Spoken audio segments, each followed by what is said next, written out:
O dia 18 de novembro é o dia do conselheiro tutelar.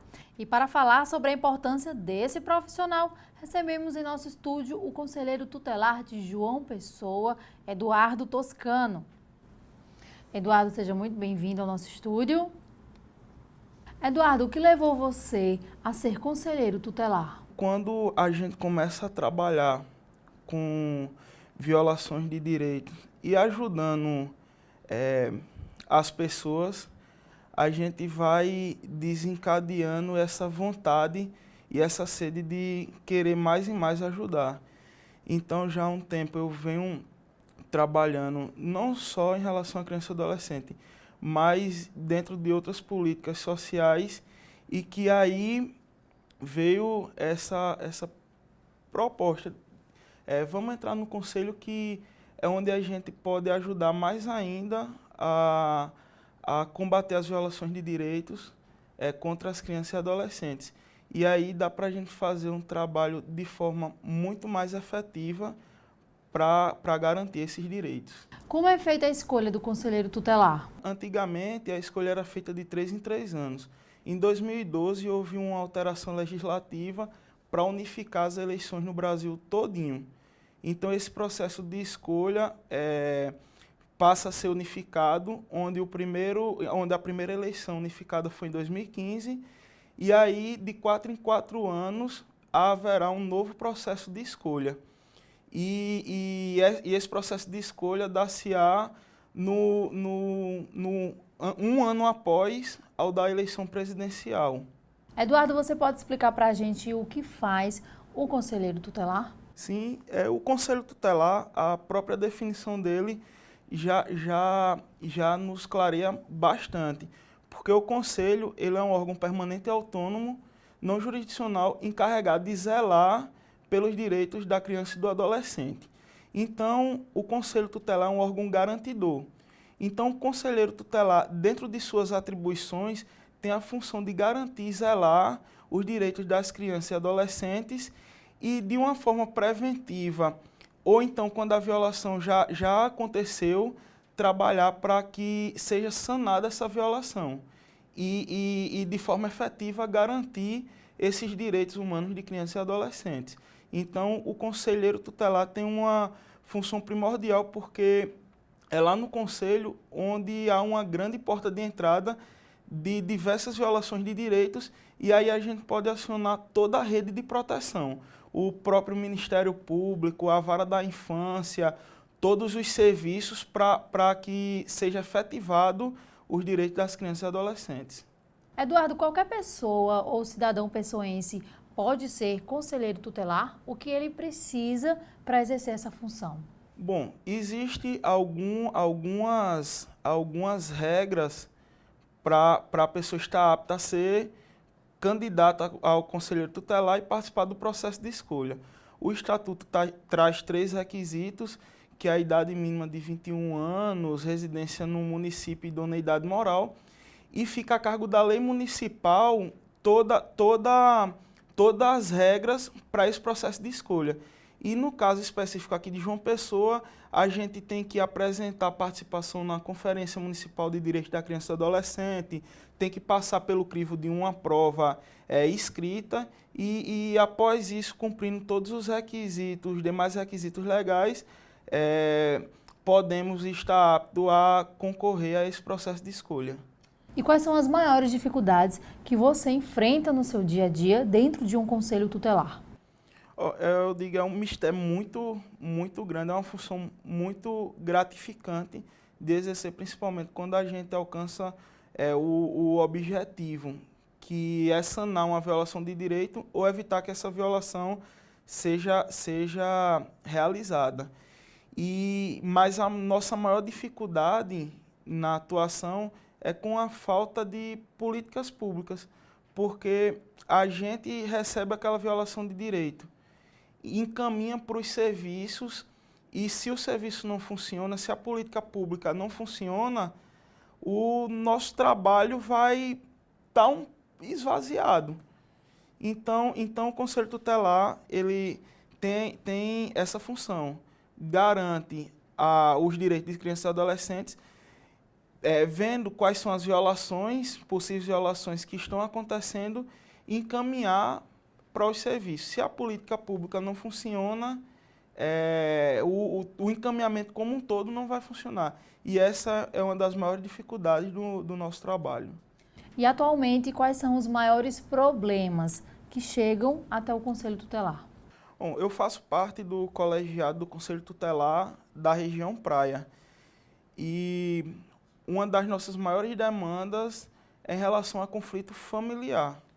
Existem casos também de maus tratos, de violência sexual, violência física, mas a grande incidência de nossos atendimentos é no conflito familiar, onde, com o passar do tempo, pode ir se agravando, e aí os pais começam eu costumo dizer, pegar a criança e querer jogar um contra o outro. Ou seja, a criança não tem nada a ver com o que houve entre os pais. Mas o conflito familiar vai começar a gerar, num dado momento, algumas violações de direitos. E isso chega muito ao Conselho Tutelar aqui da nossa região. Eduardo, em relação ao trabalho de parceria que vocês têm com o Ministério Público, quais são os casos que o conselheiro tutelar aciona o MP? Bom, a gente tem uma parceria muito grande com o Ministério Público daqui da Paraíba. A gente sempre é muito bem recebido por doutor Ala e doutora Soraya e por toda a equipe técnica que compõe a promotoria. Quando a gente tem dúvida, quando a gente tem algum caso que precisa de um auxílio, a gente sempre pode contar com eles. E essa parceria entre o Conselho Tutelar e o Ministério Público é muito importante, por quê?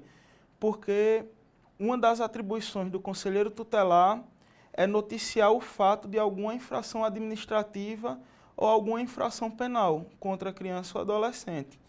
E aí, se a gente tem essa notícia de fato, encaminha para o Ministério Público vai ter a legitimidade de entrar com uma possível ação na justiça para sanar essa violação. E essa parceria é muito importante por quê? Porque o Conselho Tutelar, nas suas atribuições, vai aplicar as medidas de proteção para sanar ou diminuir essas violações de direitos contra a criança ou adolescente.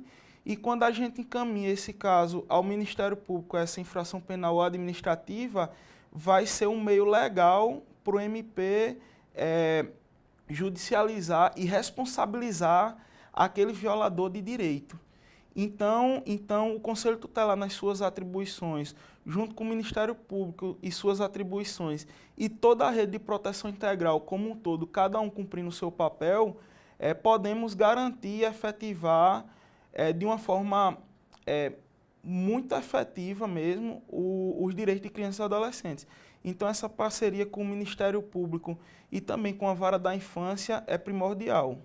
Você poderia falar dessa importância do conselheiro tutelar para a sociedade? O Conselho Tutelar, como eu disse, tem uma importância fundamental porque ele garante e zela pelos direitos das crianças e adolescentes e é onde chega a maior parte de denúncias de violações contra as crianças e adolescentes. Então, nós somos a maior porta de entrada de todo o sistema de garantia de direitos. E com isso, o Conselho Tutelar ele tem uma função social muito grande, porque às vezes chegam casos que não é nem atribuição nossa de encaminhar, por exemplo, questões relativas à guarda, à pensão. Muita gente vai no Conselho a título de orientação. E aí, quando são famílias que não têm condições de constituir advogado, a gente faz um encaminhamento para a Defensoria, a gente esclarece todas as dúvidas e então, por isso, o Conselho Tutelar tem essa grande importância para a sociedade, porque a gente garante esses direitos para as crianças no presente, para que elas tenham um futuro e que elas tenham um desenvolvimento psicológico, desenvolvimento cognitivo, físico, de uma forma adequada e que eles possam chegar lá na frente e e ter uma infância muito tranquila para ter uma fase adulta também muito tranquila. Eduardo, para finalizar nossa entrevista, gostaria que você dissesse quais os casos que a população pode procurar o Conselho Tutelar. Bom, qualquer notícia, de fato, qualquer indício de alguma violação de direito, violência física, maus tratos, abandono, negligência, enfim, qualquer violação de direito quanto à educação, saúde, segurança, enfim, qualquer violação de direito, de um modo geral, contra a criança e adolescente, a população pode procurar o Conselho Tutelar para que a gente possa averiguar se procede ou não, se proceder, fazer os devidos encaminhamentos pertinentes a cada caso. Muito obrigada pela sua participação. Obrigado. E para finalizar, deixar para a população alguns disques de denúncia. Tem o Disque 100, que é o Disque Denúncia nacional, que as pessoas podem, inclusive, fazer denúncia de forma anônima. O Disque 123, que é um disque de denúncia no âmbito do estado daqui da Paraíba. E pode procurar também um conselho tutelar de sua região para fazer essa denúncia. Pode ser de forma presencial ou então por telefone. O MPTV termina aqui. Outras informações sobre a atuação do Ministério Público Paraibano você encontra no portal www.mppb.mp.br. Até o próximo programa.